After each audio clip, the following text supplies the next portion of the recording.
Well, wasn't it fun? Good afternoon again. Well, I'm so honored to be talking to you in the first presentation session. And we are ahead of schedule, so I suppose I would go to about 4:30, is that right? And hopefully there will be some time for discussion and question and discussion. I want to fill in that when I first met Zabal, who invited me to the conference today, was in United Kingdom last July when we were in the conference for the Division of Counselling Psychology of the British Psychological Society. And I went to his presentation. I was very impressed by what he had to say. And he started off with a video of an adult man who was gay, openly gay, and was murdered by his own father. So when I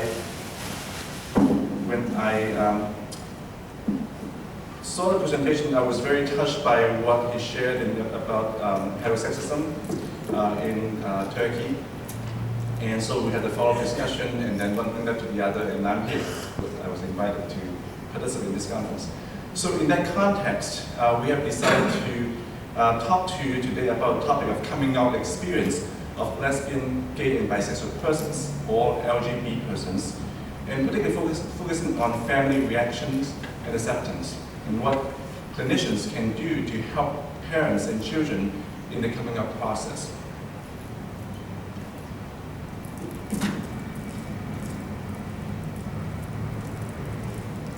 Okay. All right. So before I do that, I want to just share with you some recent literature in case you want to study further on these topics. And these literature really is not limited to coming out experience, but all kinds of issues regarding LGBT, including the transgender population. For example, regarding books, I introduced these two books, Barbita and Turnbull in 2002, or Bishki, Perez, and DeBold in 2007, which is the second edition of Counseling with LGBT Clients, published by the American Psychological Association. If you don't want to read the whole book, these are some book chapters that will provide a synopsis of some of the key issues, such as Koto, Bishki, Fessinger, and Manning in 2008 had an article basically giving a very good summary of LGBT psychology. And more recently, I provided another update on this literature in 2012, Chung, Szymanski, and Merkel, which is the Handbook of Counseling Psychology published by the American Psychological Association. The first topic I want to talk to you about is about LGBT identity development. How many of you have learned about LGBT identity development? You're a little shy, aren't you? I saw some hands. So, well, I would invite some audience participation as we go along, so don't be shy, just feel free to yell out, raise your hand, give me your answer. So, as you know, William Cass was one of the first leaders who proposed a model on homosexual identity formation in 1979. And since then, there have been quite a few theoretical models that depict the identity development of lesbian, gay, and bisexual persons. So I took the liberty of summarizing the body of models using a 2x2 model, and I love 2x2 diagram. And in this diagram, you see the two dimensions. One is attitudes toward heterosexuality or heterosexual people. The other dimension is attitudes toward homosexuality or homosexual persons, and positive, negative, positive. So if you look at a variety of models, you find out that they have some commonalities. Usually they move from the first kind of assumption, and that is people are heterosexually identified. For example, when people are dealing with small children, and they have not even hit puberty, and they are asked a question like, when you grow up, who do you want to marry? And usually they're expecting an opposite sex answer. For a little girl, what kind of boy you want to marry, or you have a girlfriend or something, that kind of heterosexual assumptions. So people are socialized to be heterosexual, right from the early stage of their lives. And then when people hit puberty, they have sexual feelings and emotions, and then they realize that their perceived orientation is going to be in conflict with the preassumed heterosexual orientation. And that's when they get confused. And then they start exploring about sexuality by way of some sexual experiments, or looking online and going to bookstore or magazines. And when people have developed their LGBT identity, they become more affirmed, not only to themselves, but also to others. So increasingly, they come out to themselves and then coming out to some other LGBT persons, and then going to heterosexual allies, or even heterosexual persons who may not approve of their sexual orientation.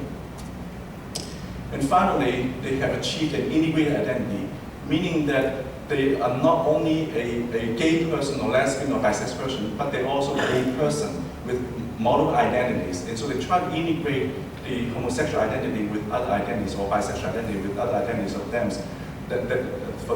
such as being a woman, being an Asian, being a European, and so forth. So if you look at the progression, usually it follows this order. People oftentimes start out with being heterosexually identified, moving to confusion, and moving to LGBT affirmation, and finally identity integration. So if you look across different models, you see some similarities in that fashion. In fact, this integration also is descriptive of some of the racial ethnic identity development models developed in the United States. But that's not the topic today. I will leave that for you to explore on your own, how the 2x2 model would be descriptive of ethnic identity development. Next topic I want to focus on is the coming up experience of LGBT persons. There's some recent meta-analysis on some research done on the sequence and timing of coming out experience. And the first event oftentimes is the awareness of same-sex feelings. When a person hits puberty, they realize that they have some romantic or sexual feelings for people of the same sex or for people of both sexes. And so there's awareness age, and oftentimes the average age could be 10. And of course, you will notice that there could be cultural differences. And this is only a suggestion based on some body of research that an average age of 10 was proposed. And then after being aware of same-sex feelings, there could be some same-sex experience. Oral experimentation, penetration, and so forth, that may happen between teenagers. And there will be 14 years for girls and 15 for boys on the average. And once again, I want to emphasize, there could be some cross-national or cultural differences in that regard. And then interesting enough is, oftentimes only after people have a chance to experiment, have some same-sex experiences, before they actually tell oneself and label oneself as being LGBT. And that is a very important step to really embrace that, you know what, I am homosexual, I am gay, or I am lesbian, bisexual, about the age of 15. And then there's a first disclosure of sexual identity to other people. Once you're able to embrace your own identity, you may be able to disclose to other people, and oftentimes is to other LGBT persons, and then moving on to heterosexual persons, and even people closer to you as family members, and on the average of 17 years old. New research also find out that the younger generations are more likely to come up at an early age than the older generation, and that is because societies have changed. We have a lot of LGBT movement across countries, and so you may find that people in the teens and 20s are more likely to come out than people in my generation. I still feel like sometimes I couldn't find my cohort. Where are they? And many of people, LGBT people of my cohort, are still in the closet. They may be still married with children and unable to come out. Research also suggests that the use of internet and social net have become a very prominent role in the coming out process of LGBT persons. So I want to elaborate a little more in the following slide, the media in coming out process. Some research shows that pornography actually helps some young gay men understand their sexual feelings. I know there are a lot of stigma associated with the use of pornography, and as we move forward, we realize that the research actually shows that pornography serves some function for some gay men, more for gay men than lesbians, and it has to do with cultural differences between genders.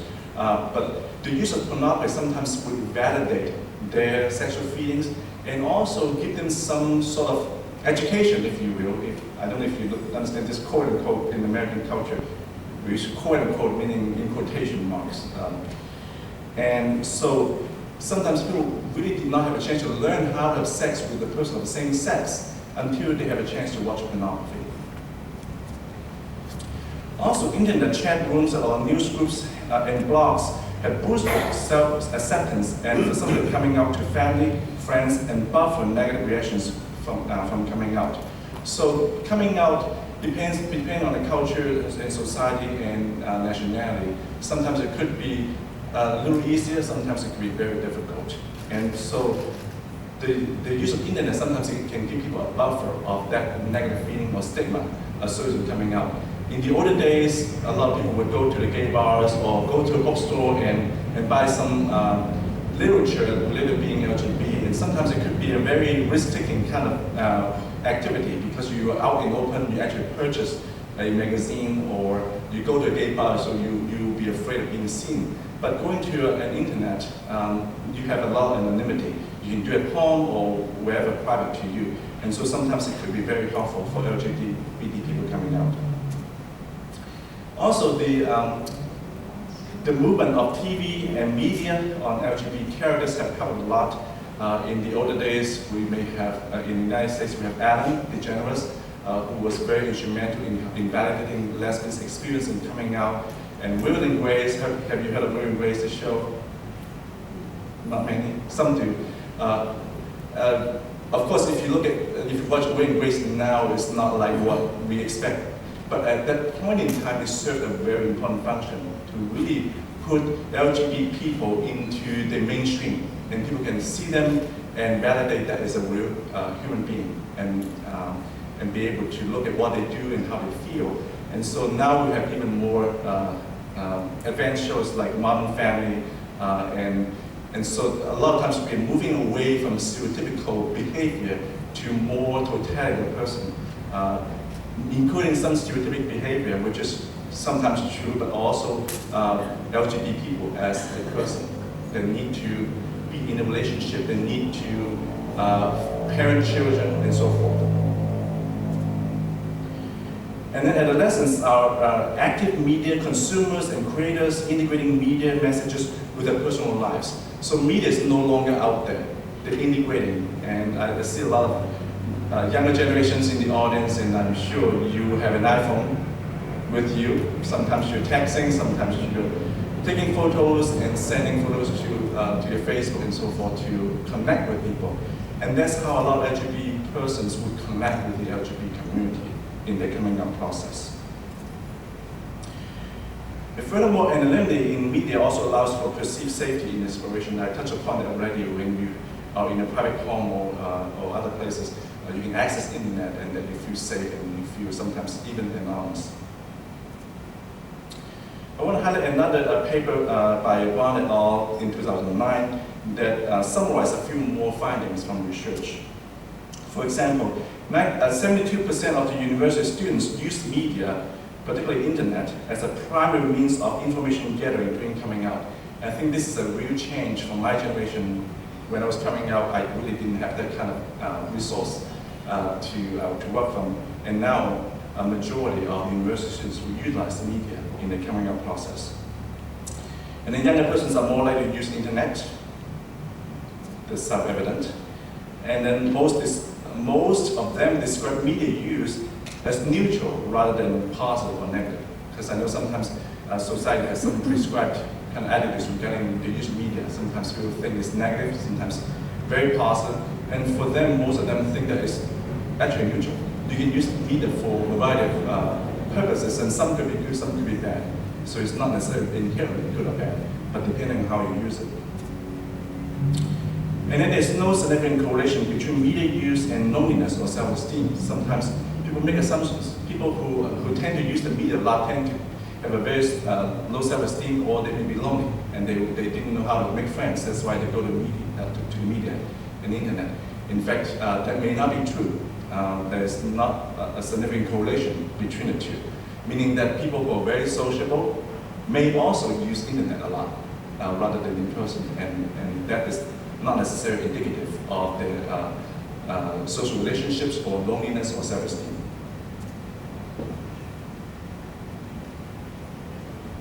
I want to touch upon multicultural issues, which is where my passion is. I do a lot of research on multicultural counseling and LGBT issues and the intersection between the two. And I will propose the following for our multicultural considerations when it comes to working with LGBT persons.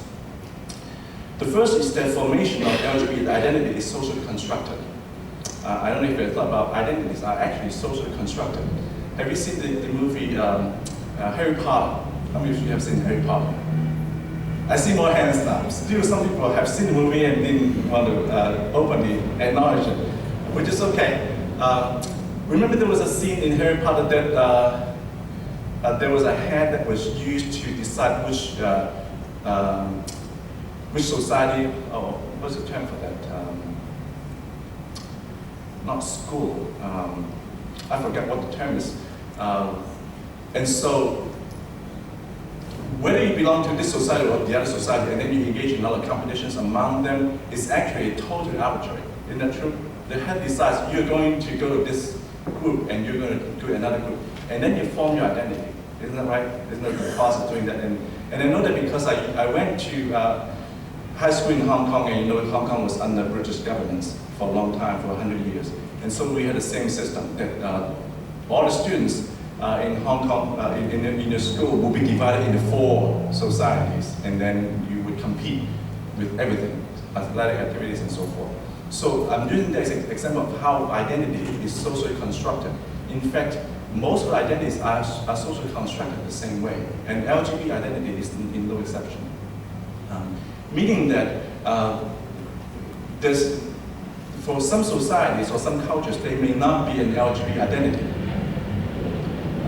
In the United States, the LGBT identity is a very westernized concept, living as an LGBT person, as opposed to in some other cultures.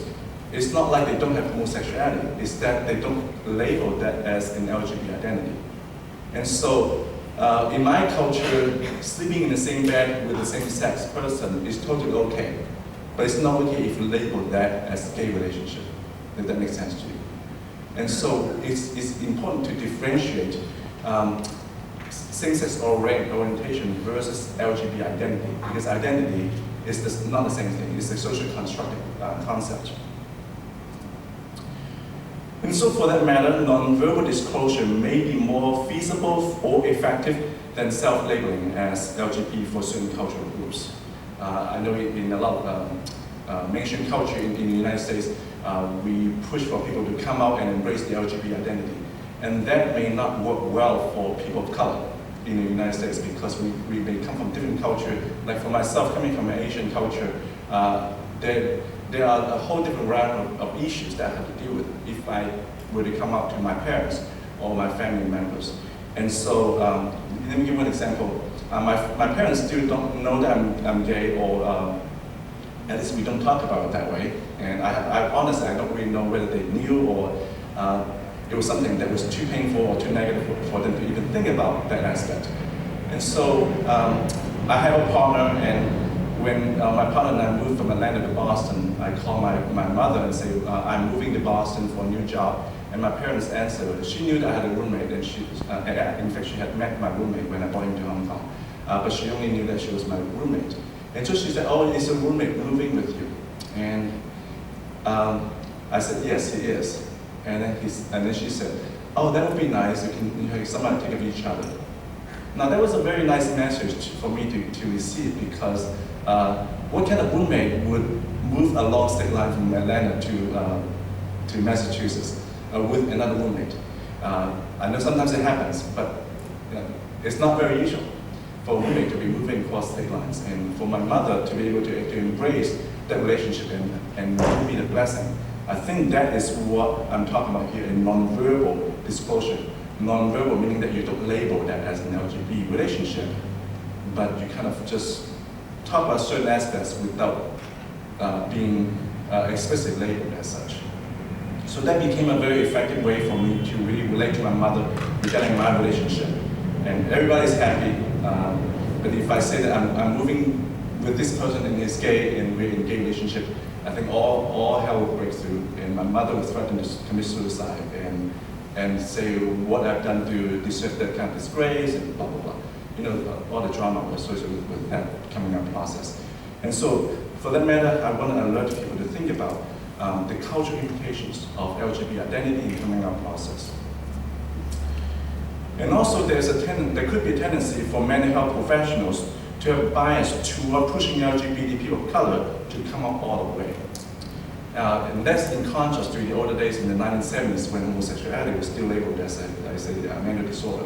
And we have come a long way to embrace homosexuality and bisexuality, to the point that sometimes mental health professionals are so LGBT affirmative that they just wanted to really push the clients to come out all the way.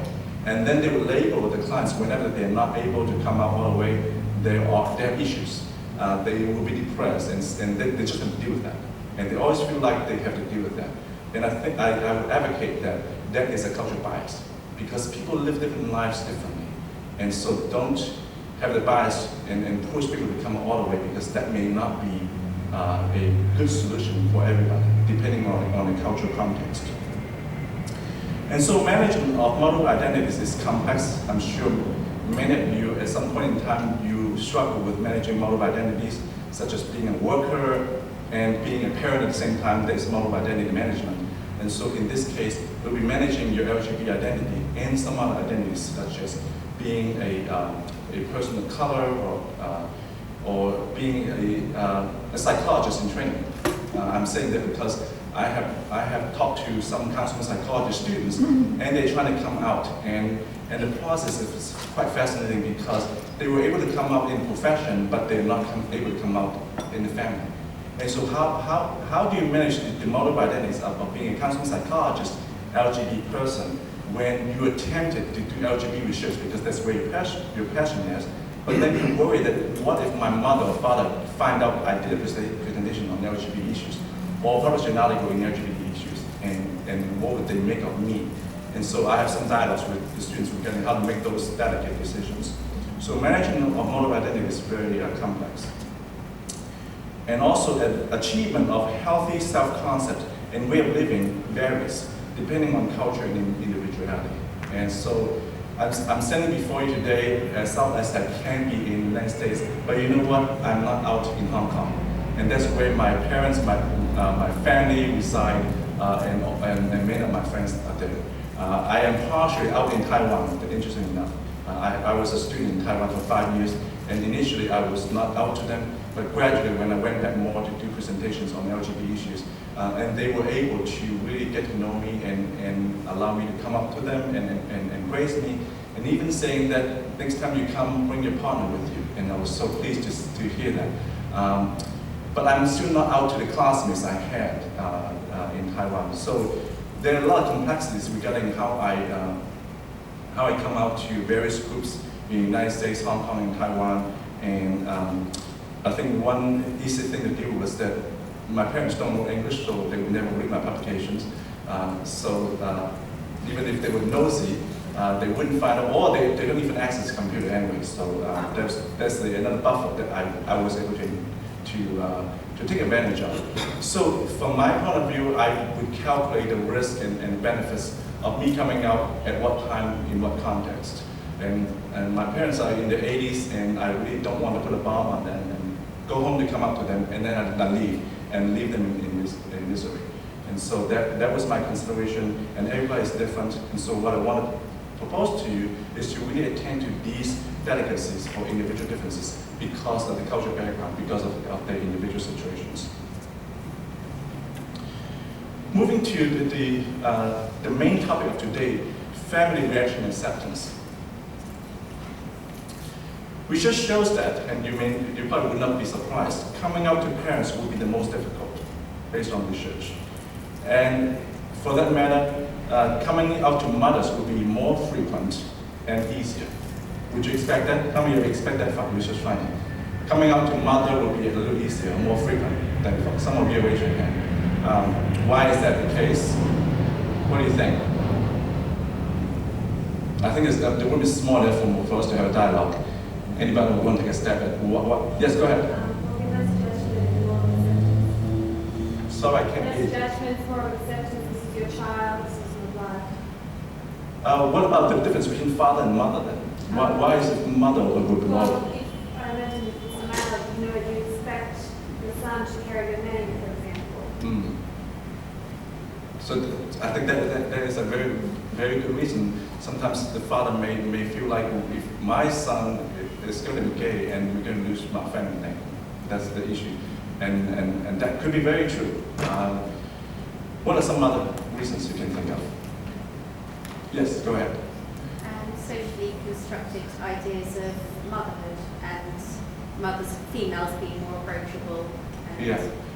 And mothers oftentimes play a more nurturing role than fathers. Like one plays more like a tough daddy, and the other is a very nurturing mother. And later on in my slide, I actually would have one point about the parental relationship with the child is actually very instrumental in whether they decide to come up to the parents. There's a very important factor. And so for that matter, a lot of times children are closer to the mothers and they feel safer. And then I think another fact is that oftentimes women are just more liberal than men. If you look at a lot of studies, and women oftentimes are able to embrace more diversity and accept them than men do. Give you one example. I have come up to only 4 people in Hong Kong, 2 men and 2 women. The 2 women that came up to just love me. They still love me after I came up to them.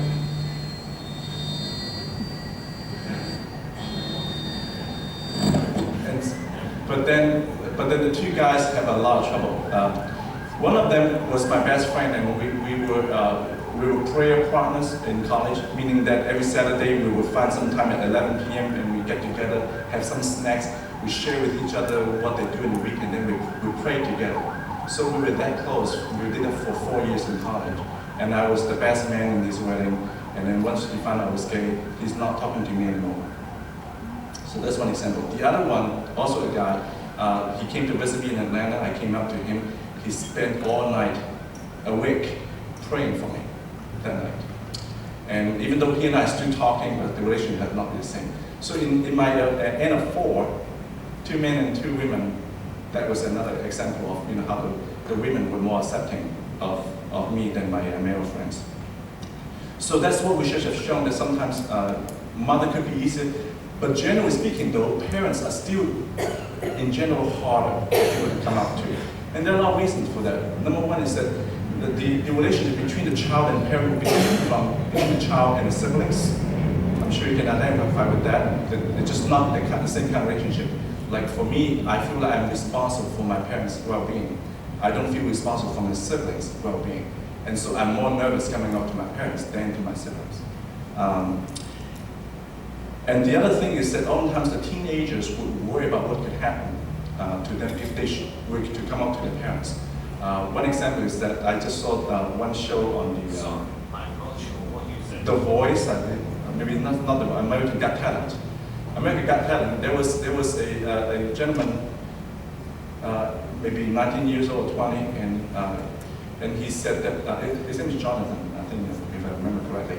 And he said that he was kicked out by his parents when he turned 18. As soon as he was 18, he was kicked out because he was gay. And he sang a song, and it was the most beautiful song, and he got a standing ovation from the audience, an Italian song. And that was a very powerful story to share in front of that many people in the audience. So coming up to parents could be very risky because you could be abused. Research does show that children have been abused by their parents when they come up to them. In fact, girls, daughters, are more likely to be physically abused than boys. Interesting that I would predict the other way around, but somehow it just shows that, at least in the United States, daughters are more likely to be physically abused by their parents than boys. And one hypothesis I had was that the boys, maybe they just leave the home altogether before they were physically abused by the parents, as opposed to girls are harder to leave the family because of all the safety reasons. And so for that matter, you find a lot of gay teenagers who actually had to leave the country and lived on their own. And I know at least 2 friends who had to survive that process, being kicked out of the family or leaving the family on their own because of the hardship and being on their own. And sometimes they had to prostitute to support themselves and engage in very risky kind of situation because of the being kicked out by the family. And so that is a very, very problematic area for the LGBT persons to come out. The hardest part is to come out to their parents. And then use of media also negatively correlated with family communication, meaning that the more the LGBT child spend time on the internet or media, the less likely they would be communicating with family members. I don't know if that would surprise you or that would be consistent with the prediction. And sometimes you wonder, why is that? Is it because they spend more time on the internet and they don't have time for the family, or vice versa, because the family wouldn't communicate with them and they resort to using media? I think that would be an interesting question to ask and to be followed up by research.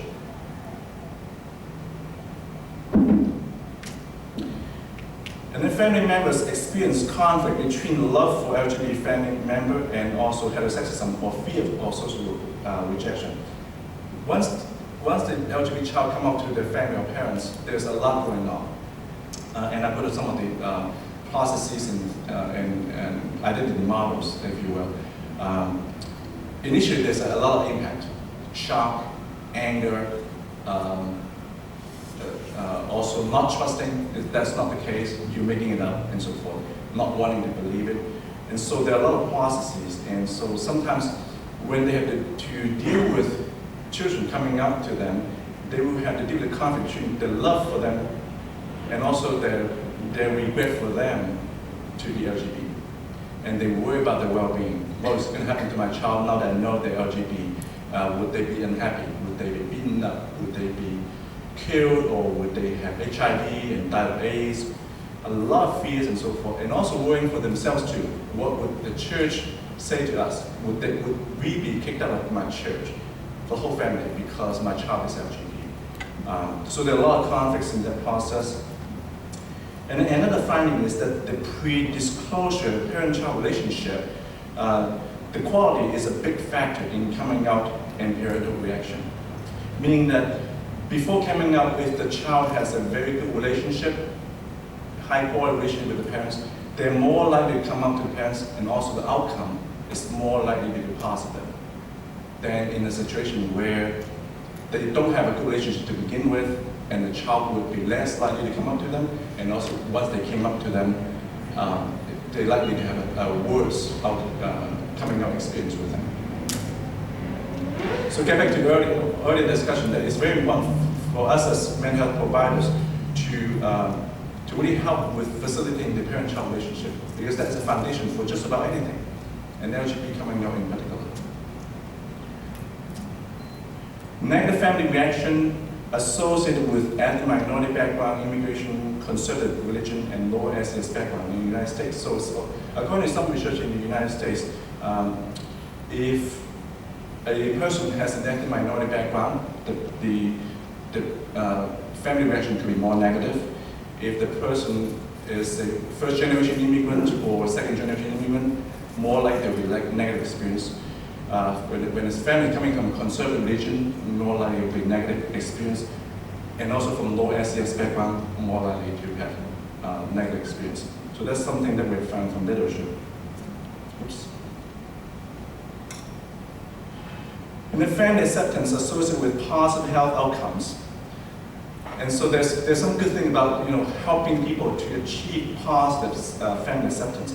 Because if you have more positive family reaction and acceptance, there is a correlation with the children's self-esteem, more social support, better general health, and also, on the other hand, there will be reduced depression, there will be reduced substance abuse, there will be less internalized heterosexism, and there will be less suicidal ideation. So you see, that's why the topic today is so important. We got to help the parents cope with the children's coming out, because positively or negatively, there are many factors associated with the children's well-being. And also, not only children's well-being, but also the family's well-being. And then the other major finding is that generally it gets better over time, which just shows that oftentimes initially it's very difficult. But then when people given time and given assistance, generally it gets better. People are more likely to relate to their children and sometimes accepting them. My partner is an example. When he started coming to his parents, and they come from Florida in the United States, pretty conservative, if you think about a lot of things happening in Florida. And so initially his mother was very negative and praying for him and so forth, but gradually accepting him and so forth, to the point that when he and I met, actually I had visited her and she had visited us, and we had a great time, and my partner even said that his mother loves me more than him. It would be to the extreme. So generally it gets better, but it does take a process to achieve that point. So some of the conceptual models I want to highlight for you. We don't have time today necessarily to go through all the models, but I have provided some citations. Even though I don't have the full citation for you, you know how to find them, right? Just Google it, or whatever search engine that you can have, or you can send me an email and I can give you the full citation for some of these models.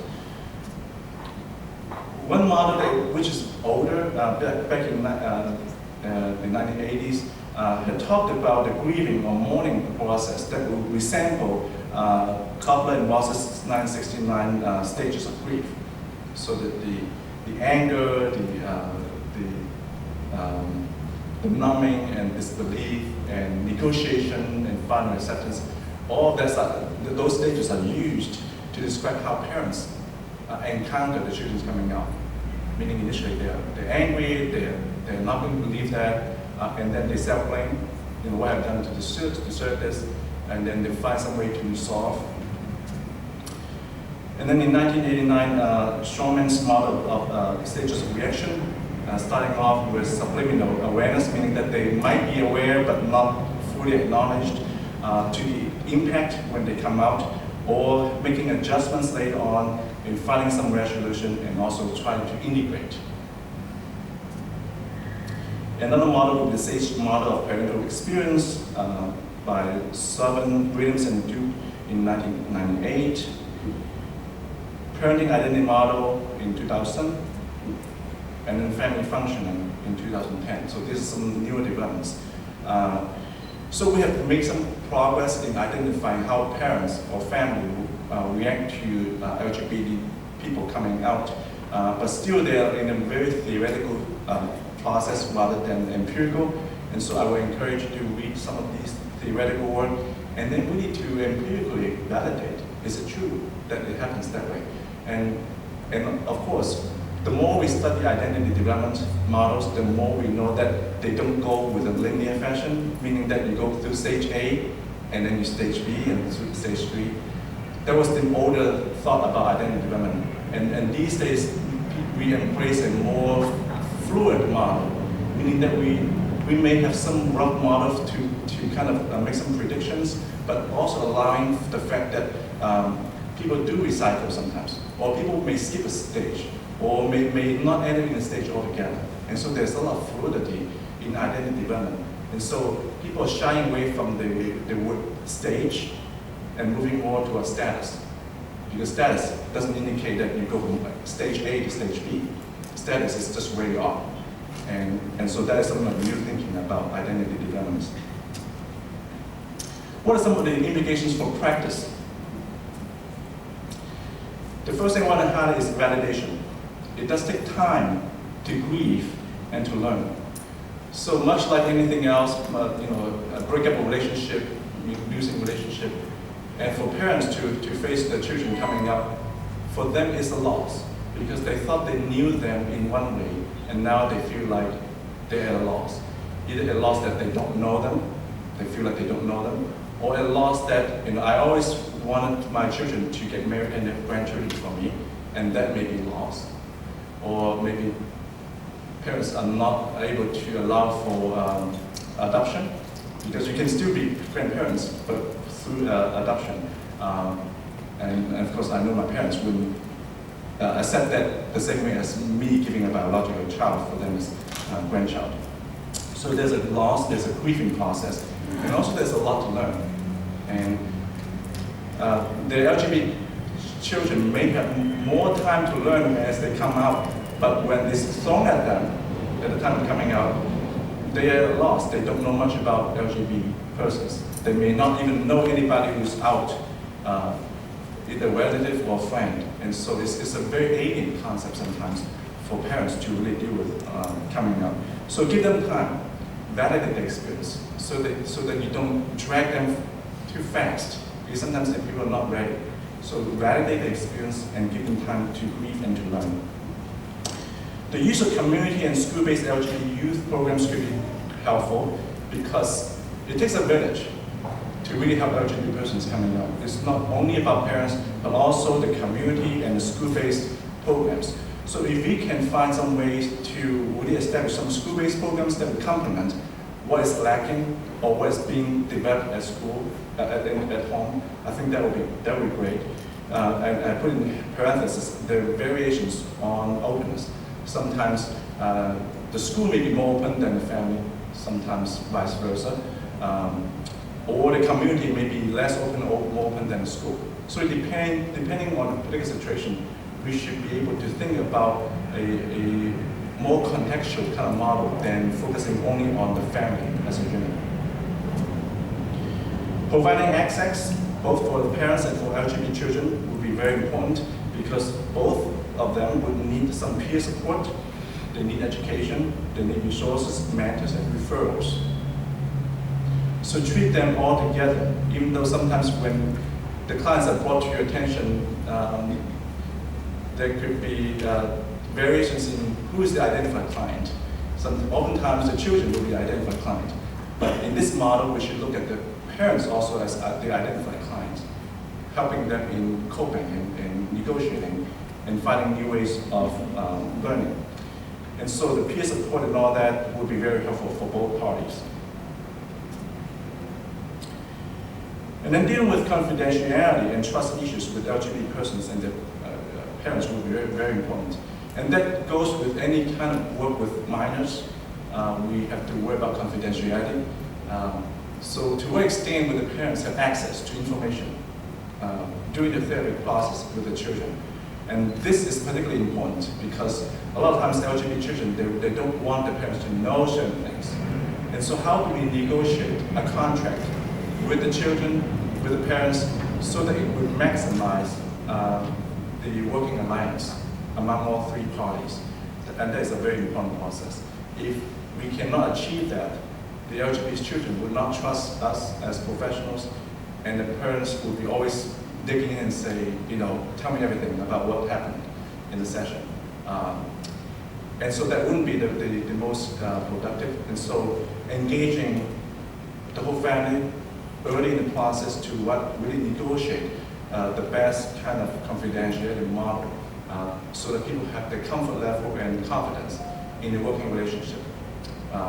And trusting that that will be for the best interest, I think that will be very helpful moving forward. Another point I want to make is more fluidity in gender role expectations.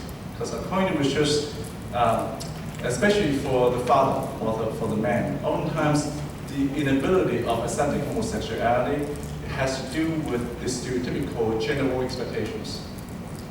And I had a colleague in their university who does a lot of research on gender role and man and masculinity issues. In fact, the American Psychological Association has the Division 51. Have you heard of the Division 51 about man and masculinity? And so there's a body of research that shows a lot of times the acceptance of homosexuality has something to do with man and masculinity issues. And if a person embraces a very stereotypical, rigid expectation on general behavior, the person would likely have more trouble accepting homosexuality and accepting intuitions coming out.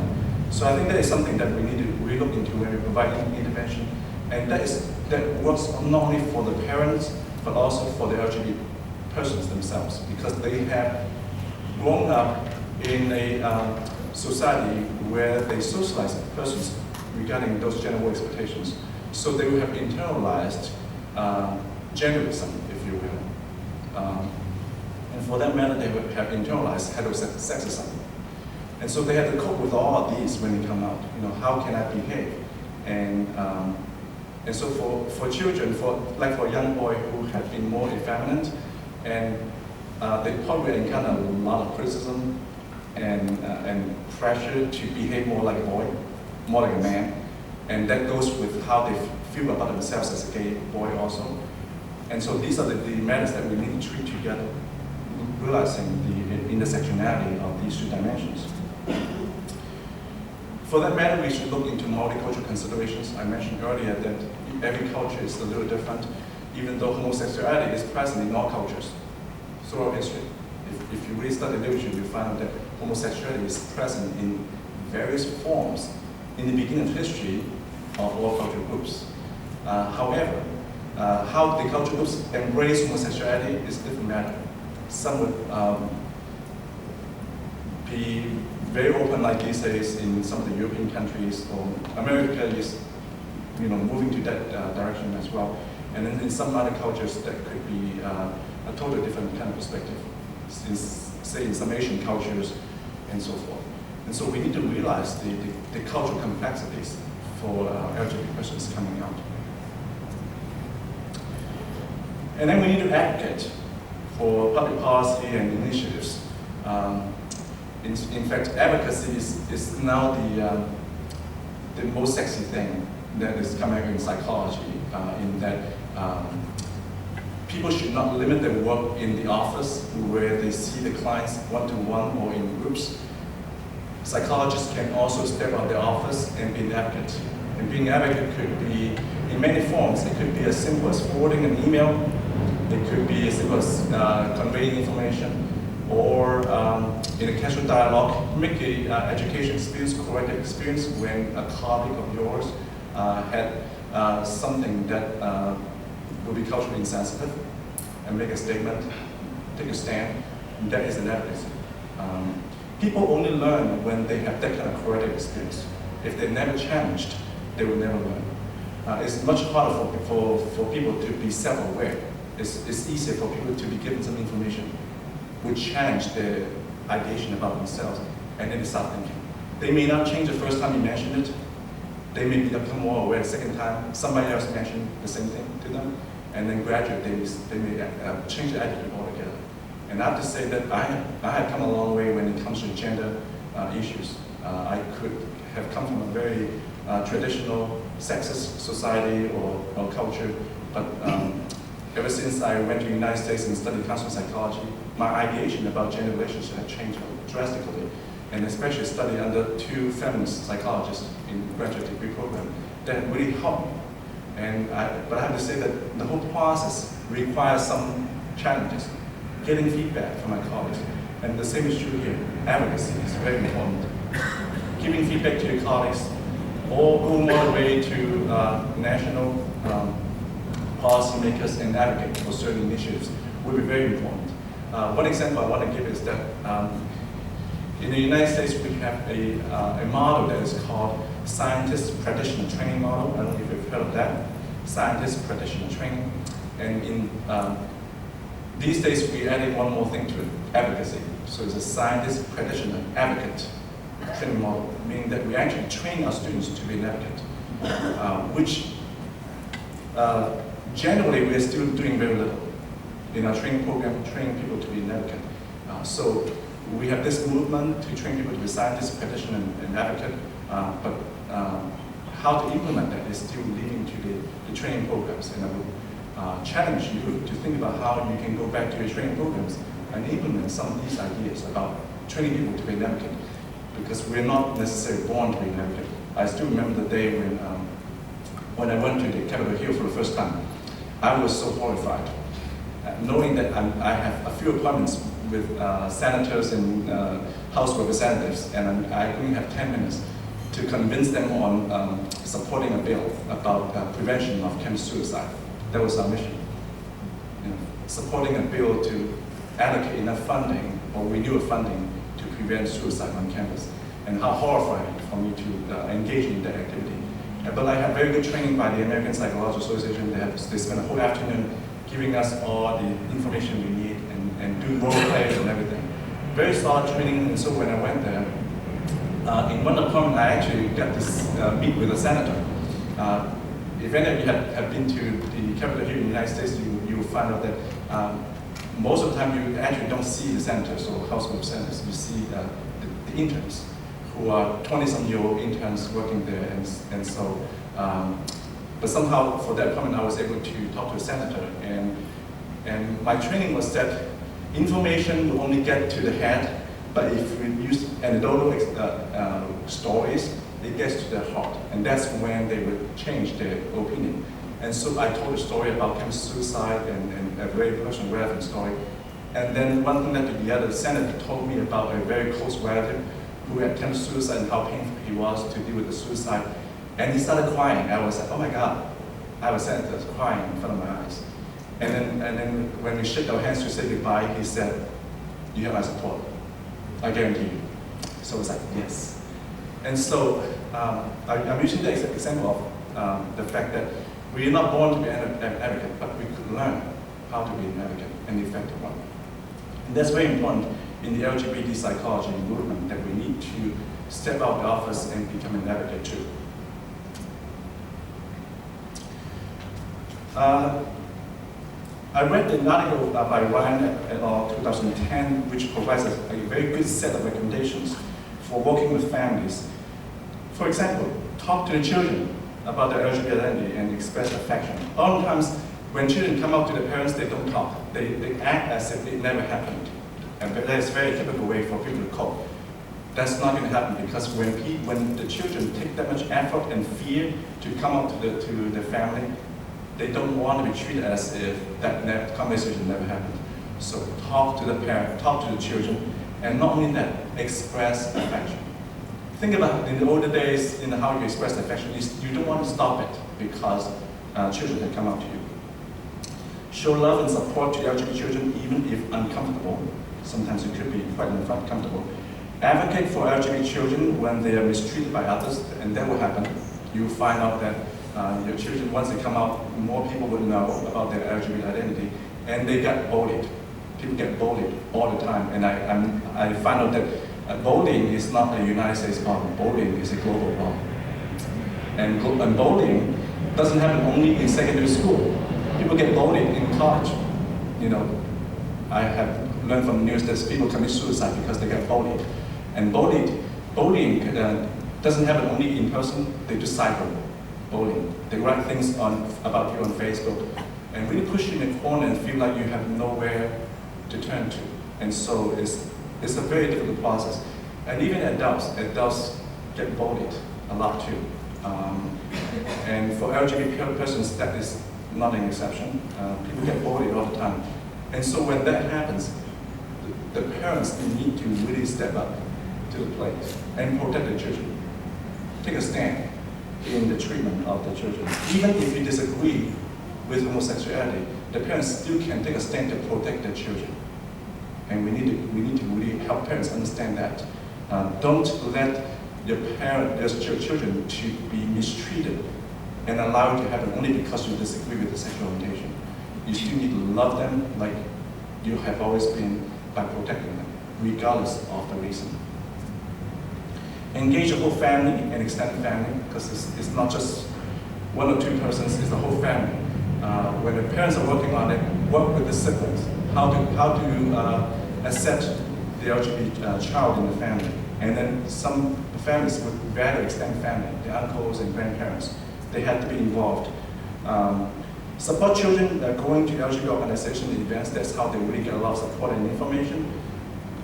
You may mention that, that's good if you go to that one. Allow them to spend time in joining the organizations. Connecting children to LGBT role models. if you cannot comfortably be a role model for them, at least let them have exposure to LGBT role models, uncles, and so forth. And then ensure faith community supported family and LGBT children. Sometimes when a family has an LGBT child coming out, it will be difficult for a whole family. And so it may involve really working with the church community or religion community, or finding another faith community who will be more accepting. Welcoming children's LGBT friends and partners to home and family events, that could be very difficult. I suppose that would happen later on rather than early on. But eventually, if the parents or family can allow and invite even the LGBT children to have their partners come to visit, that is the strongest thing one can ever make in terms of embracing their identity. I remember one time I happened to be visiting my best friend who had decided not to talk to me, and he was excited because he actually missed me, even though I'm gay, and so we were trying to make arrangements for meeting together in San Antonio. But then I mentioned that my partner's traveling with me, and then he sent his wife to send an email because he wouldn't do it to me directly. He asked his wife to send an email saying that we are more comfortable to meet with you only and not with the partner. And I responded to the email and said that I cannot do that to my partner, so I will see you at some other occasion. So I take my stand. If not me together with my partner, I'm not going to see you. And so that speaks to how important it is to embrace the partner to the family. And then believe that LGBT children will have a happy future. It gets better. There's a slogan that people are using to really promote the well-being of LGBT children coming out. And it would be helpful if the family or parents believe in that. Because if they don't believe in that, there will be a lot of negations. They think that it's still wrong, it's not good to do that. But if they believe they have a good future, they're more likely to embrace them as individuals and also the partners in the future. It's precisely 4:30 now. I want to give you my email address so that we can keep our communication. If you have any information you would like from me or any questions, I would love to receive. And I'm very good at responding to emails, so I guarantee I will respond to you. I don't know if time at all to have any dialogue. I leave up to you so far to decide. What do you think?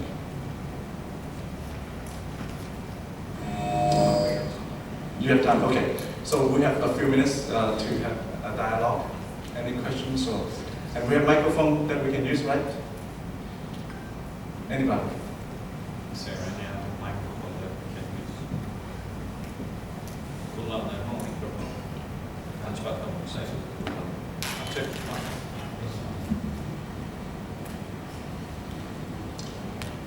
Anybody? Or you're tired and you really want to have a break?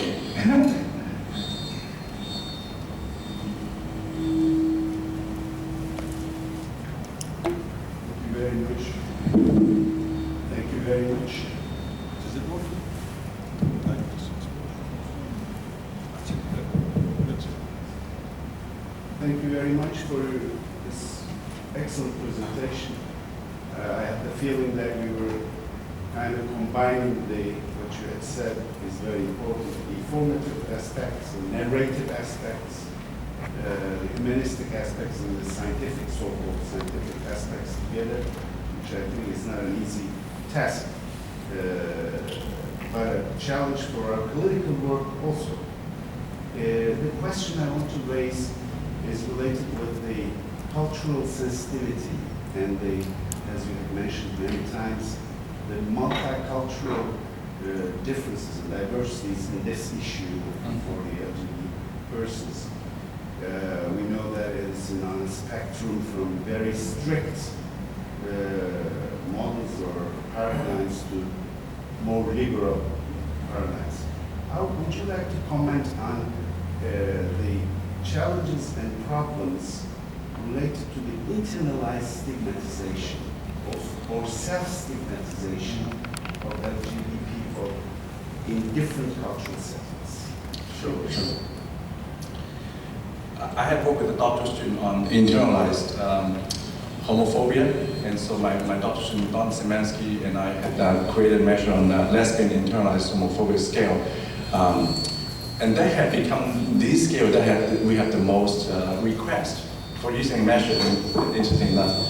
And so that speaks to the fact that internalized homophobia, or a newer term to replace internalized homophobia, is the term internalized heterosexism. Have you heard of that term? Maybe that's something that we use more in the United States. Internalized heterosexism. Because everybody in society had exposure to heterosexism. And so it's not only heterosexual persons who've been socialized to be heterosexist. LGBT persons are also socialized to be heterosexist, meaning that homosexuality is wrong, is ugly, is a sin, all of these. So, responding to your question, in different societies, we have different degrees of internalization of the heterosexism. Most societies have certain degree of socialization of heterosexism. And so people would embrace it in some way while they're growing up and be taught that way. And so as clinicians, we need to realize that process. And people really need to address the internalized heterosexism before they can really embrace themselves.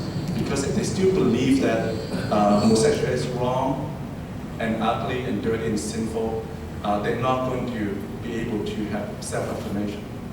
And so we need to address that process.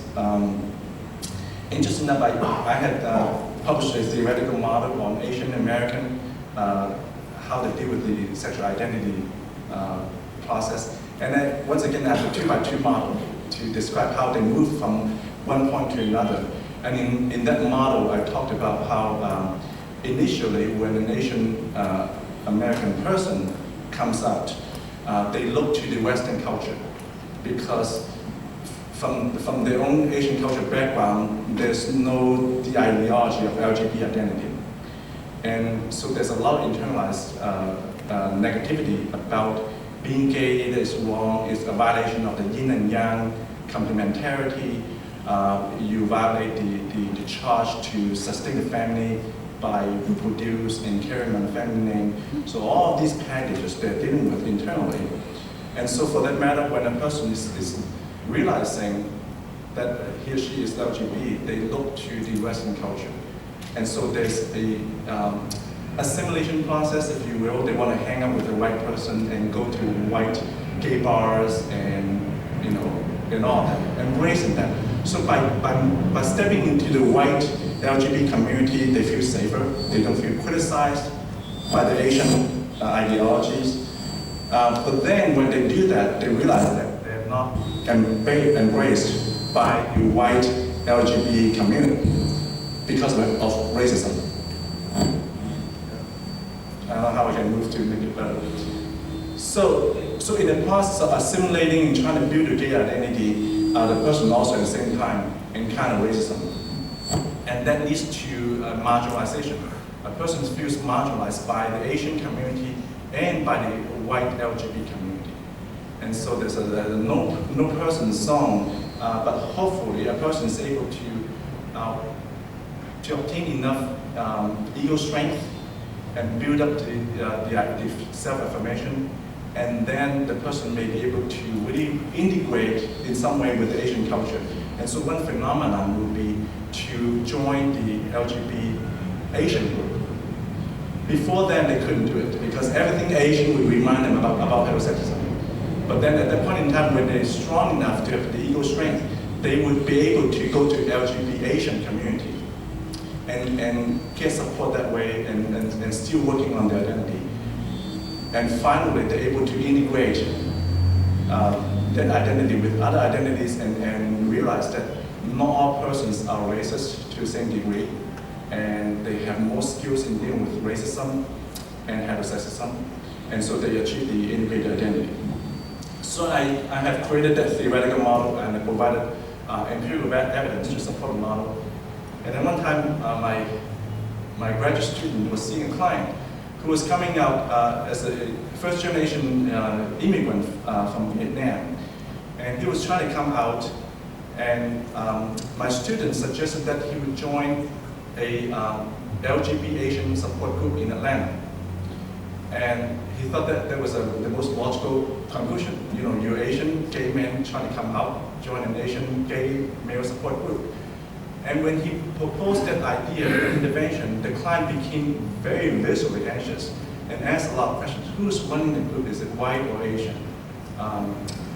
And my student was very puzzled why a perfectly good intervention could be perceived in such a anxiety-provoking manner. And so he and I sat down and I showed him the model that I developed, and I showed him where the client was, and he was at the assimilation stage because he was just coming out. And so what he wanted to do is really to get out of the Asian network and embrace the white LGBT network. It makes sense? So going to another gay male group, but Asian gay male group was very threatening to this client at this point in time. And so he understood more about the process of, we got to be looking into where the person is, how to deal with the racial identity, how to deal with the sexual identity, in finding a more comfortable medium so that they can keep nurturing their identity and become more self-affirmed. And essentially, self-affirmation is still very important. Even though I talked about different cultural groups may have different ways of managing the identity, but if I'm never comfortable with myself, it's still hard for me to manage different kind of cultural group memberships and how to manage my sexual identity, if that makes sense to you. So my goal is still trying to help the person achieve some affirmation as an LGBT person, without necessarily having the person labeled that as such as an identity, but affirming themselves as a valid human being with various attractions to men and women. And then once we do it on that platform, they're able to really look at how to manage their sexual identity management. And there's another body of research and theoretical work on sexual identity management. And I have written another article on the 5 different strategies of sexual identity management. And so when I work with those clients, I would talk to them about the 5 strategies and what can they do and what are the risks involved and how to make decisions on using what strategy in what setting. And oftentimes, management of sexual identity strategies could be done concurrently, meaning that I could go to a job interview using one identity management strategy today, but when next week I'm going to another job interview, I can use another set of strategies. And they're all coherent with who I am as a person. But LGBT persons are not born knowing how to do that. And so my job as a clinician would be to really expose them to different kind of strategies and really help them learn, achieve the skills of how to do that. One time I encountered a person who was able to talk to me for 10 minutes about some activities involving his romantic partner, but he never used a pronoun. Now, in English, we use pronouns all the time, and pronouns are all gender-based, which is different from Chinese. When oral Chinese, the pronouns are not gender-based, and that's why when you hear Chinese or some Asians using English, they misuse a pronoun, and I have done it from time to time. And that's because ideology, we don't have that kind of gender-based pronoun. But for this person, despite gender pronoun is so profound in American culture, the person was able to talk to me 10 minutes without ever using a gender pronoun. And if I was not attentive to those issues, the person would also probably don't hear that message at all and did not make any assumption about the person's sexual orientation. But because I was a little more sensitive on those issues, so I take that as a very interesting phenomenon. The person had really achieved a lot of skills in managing the person's sexual identity. And so I'm taking a long way to answer your question, even though I still feel like there's more to talk about in the multicultural sensitivity. But these are some initial steps that I've taken in my theoretical work and empirical work, and I really welcome more that kind of scholarship in helping people understand more about multicultural issues, because it's very complicated. I remember the first time I presented my work on Asian American LGBT issues, somebody came to me and said, you know what, your model I think can be used for African Americans. And then another person said, I think your model can be used for religious identity. Because people have to manage religious identity and their sexual identity in some very complicated ways as well. But what we have now is very limited. We need more and more scholarship on understanding so that we can be more helpful to the LGBT people who deal with different cultural identities. I have a sense that we probably want a break. So why don't call it a day and take a break? And how much time do we have? After the break, When do we get together again? at 7 o'clock for Dr. Levitt's. So 7 p.m. we'll be here. Yeah, but we have also presentations after the break time. And after the process, we need to be here at 7. Okay, so you heard that we have poster session in between. Thank you very much.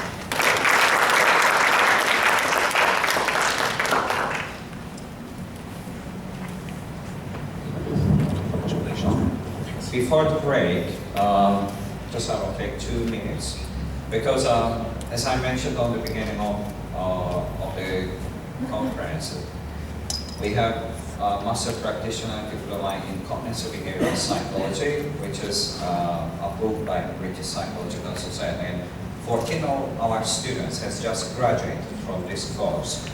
And now they are Master Practitioners in CBT, which is their first term is in Turkey that they're internationally recognized right now. And 2 of them are together with us. If Dr. Barbara will give them their diplomas, it's going to be our honor. So I know Dr. Aino Tolak and Sibel Suk.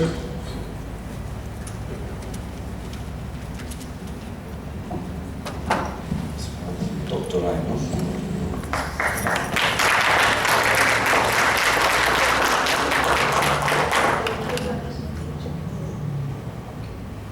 And Sibel Suk.